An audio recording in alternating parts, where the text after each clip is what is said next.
IPL শেষে বড় challenge England সফরের জন্য ওয়াসিম জাফরের বাছাই করা ভারতীয় টেস্ট স্কোয়াড প্রকাশ্যে। কোহলি রোহিতের অবসরের পর কারা নেবেন হাল? জাফরের দলে চমক, করুণ নায়ার ও পন্থের প্রত্যাবর্তন।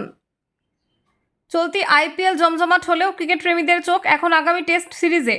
আইপিএল শেষ হতে ইংল্যান্ডের মাটিতে 5 ম্যাচের টেস্ট সিরিজ খেলবে ভারত। এই সিরিজ থেকে শুরু হবে ভারতের পরবর্তী বিশ্ব টেস্ট চ্যাম্পিয়নশিপ অভিযান। তবে তার আগে টেস্ট থেকে অবসর নিয়েছেন বিরাট কোহলি ও রোহিত শর্মা। কে নেবেন তাদের জায়গা, সেই উত্তর খুঁজতে গিয়ে নিজের পছন্দের ভারতীয় স্কোয়াড প্রকাশ করলেন প্রাক্তন opener Wasim Zafar.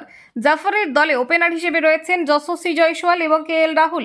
3-এ vice captain হিসেবে আছেন শুভমান গিল। কোহলির জায়গায় 4-এ তিনি রেখেছেন শ্রেয়াস আয়ার ও করুণ নায়ারকে।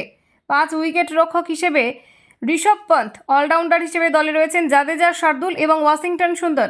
স্পিন বিভাগে ভরসা কুলদীপ যাদব, আর স্পেস আক্রমণে রয়েছেন শামি, বুমরা, সিরাজ ও 3 বিকল্প অর্শদীপ প্রসিদ্ধ, আকাশদীপ।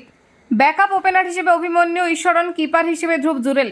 এখন দেখার বিষয় বিসিসিআই এর ঘোষণা করা চূড়ান্ত দলে কারা থাকছেন আর কারা বাদ পড়ছেন।